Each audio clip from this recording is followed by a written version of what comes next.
Le haki et les fruits du démon. Ces pouvoirs constituent l'essence de la puissance dans One Piece et ont, bien évidemment, fait la renommée des plus grands noms de ce monde. La puissance étant l'élément qui maintient l'équilibre du monde, une question se pose souvent chez les lecteurs. Parmi toutes ces grandes figures, qui sont les plus forts, que ce soit chez les pirates, la marine, les révolutionnaires ou autres? Bonjour à toutes et à tous les Nakama. Exceptionnellement aujourd'hui, Manga Kuni vous ouvre ses portes pour la 4e fois. On a décidé aujourd'hui de réaliser cette vidéo suite à de nombreux débats de puissance ayant émergé sur les réseaux. En voyant nombreux avis selon moi assez catastrophiques, ce sera sans aucun doute la première vidéo d'une longue série qui s'intitulera Les rapports de force, où nous vous expliquerons comment est-ce que nous évaluons la puissance de personnages comme Shanks, Kaido, Mihawk et bien d'autres. Avant d'entrer dans le cœur de cette vidéo, n'hésitez pas à liker et à vous abonner pour le soutien. De Shanks ou Kaido, qui est le plus fort? Restez bien jusqu'à la fin de la vidéo pour avoir toutes les réponses que vous attendez. Et sur ce, let's go! Goldie Roger, le roi des pirates, qui a régné sur toutes les mers du globe avec une force sans égale, ne possédait pas de fruits du démon. C'est ce que nous confirme plus ou moins Eiichiro Oda à travers les paroles de Kaido dans le chapitre 1047. Il enchaîne avec une autre information des plus cruciales. Le haki est un pouvoir supérieur aux fruits du démon. Coup de tonnerre, cette info a directement orienté les lecteurs vers un personnage aux caractéristiques semblables à Roger. Grand pirate, équipé d'un sabre, ne possédant pas de fruits du démon et se reposant quasi intégralement sur son haki. Vous l'aurez bien deviné, on parle de notre rouquin préféré, le Yonko Shanks le Roux. Les apparitions de ce personnage s'accompagnent toujours d'un mystère autour de ses agissements. Mais ce qui nous a tout autant marqué, c'est la maîtrise exceptionnelle du haki dont il semble faire preuve. Cette séquence où l'on voit l'environnement s'abîmer, ainsi que les sbires de Barbe Blanche tomber comme des mouches, est une démonstration de force très révélatrice. Il ne fait donc aucun doute que Shanks fait largement partie des personnages les plus puissants de l'œuvre. Mais les gens semblent parfois faire des amalgames qui contredisent les rapports de force installés depuis plus de 25 ans d'écriture. Car les paroles d'Oda sont souvent interprétées au pied de la lettre ou tout simplement éclipsées par certains. Instant révélation, écoutez-moi bien, Kaido est plus fort que Shanks en 1v1. Oui, je le répète, Kaido est plus fort que Shanks en 1v1. Et je le reformule s'il le faut, dans un combat opposant Kaido à Shanks, c'est Kaido qui en ressort vainqueur. Et si vous n'êtes pas content, c'est vers l'auteur qu'il faut se plaindre, car oui, c'est une information du manga factuelle. Je cite: de toutes les créatures vivantes sur Terre, dans les airs ou sous l'eau, en 1v1, Kaido est le plus fort, et je pense que le manga est assez clair. Et jamais Oda ne s'est contredit dans ses propos. En effet, l'ensemble des 9 fourreaux rouges, l'alliance des supernovas composée de Luffy, Zoro, Law, Kid et Killer, Yamato et son fruit mythique, Luffy de nouveau avec son haki des rois maîtrisé, et puis Luffy encore avec son éveil le Gear 5 couplé à sa maîtrise du haki des rois. Mais malgré tout, la bête est toujours debout, le sourire aux lèvres, attendant patiemment que le nouveau Joy Boy mette fin à sa tyrannie. Et ce, il est toujours bon de le rappeler, en soulevant une île entière dans les airs.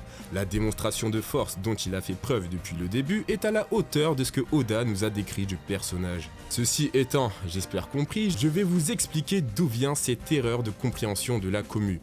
En effet, les gens ont interprété haki supérieur au fruit du démon comme un message à sens unique au lecteur, teasant un adversaire encore plus puissant, Shanks le Roux. Mais pourtant, ce n'est pas tout à fait ça. Le message d'Oda à travers ce passage est avant tout un avertissement envers son protagoniste Luffy, lui rappelant qu'il ne pourra pas éternellement se reposer sur son fruit du démon s'il veut accomplir son rêve. Sans doute un élément annonciateur du combat qui l'attend face à Barbe Noire ainsi que sa capacité à neutraliser les fruits du démon. Et donc que son haki sera probablement la clé de sa victoire finale. Mais dire que Shanks a un bien meilleur haki que Kaido ne signifie pas que le fruit du démon de Kaido en devient inutile. Loin de là, un bon fruit du démon reste supérieur à un faible haki, voire à un haki moyen. Barbe Noire en est l'exemple typique. Avec en sa possession 2 des fruits du démon les plus dangereux au monde, il a pu mettre en évidence sa dangerosité, jusqu'à pouvoir se construire un titre parmi les Yonko. Et ce, rappelons-le, sans le moindre haki.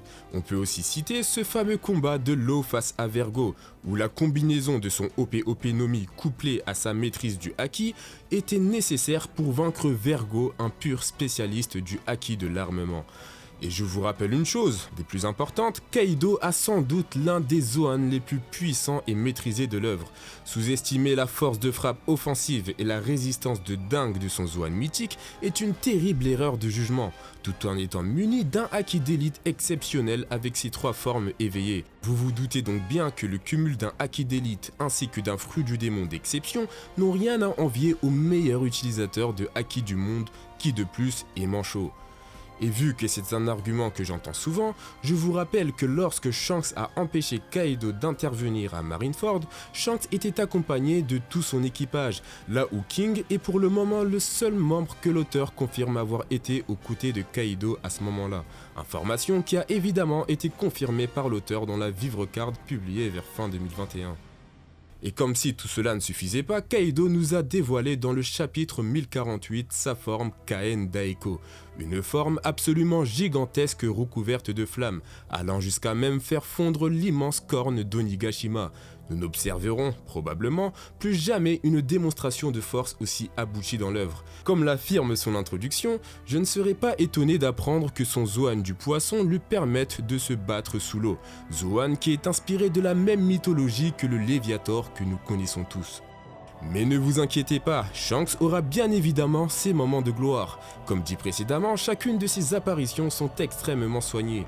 L'auteur Eiichiro Oda prévoit donc sans aucun doute de nous montrer des scènes inimaginables, qui sublimeront encore plus le personnage et feront honneur à son titre de Yonko.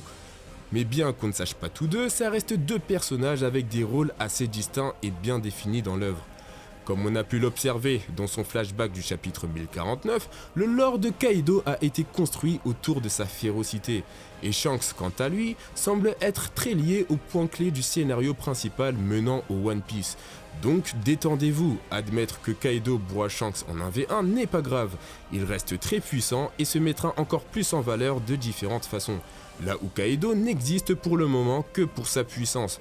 Ce qui fait que Shanks est un personnage encore plus intéressant et qu'on a toujours hâte de le découvrir davantage. À nous lecteurs de nous souvenir des faits et dits du manga pour ainsi tirer les bonnes conclusions. Les Nakama, nous arrivons à la fin de cette vidéo. J'espère que cette analyse vous a convaincu. Êtes-vous d'accord? Pas d'accord? Dites-nous tout en commentaire. N'oubliez pas le petit like et l'abonnement. Et on se dit au revoir pour de nouvelles vidéos grotesques. Sayonara.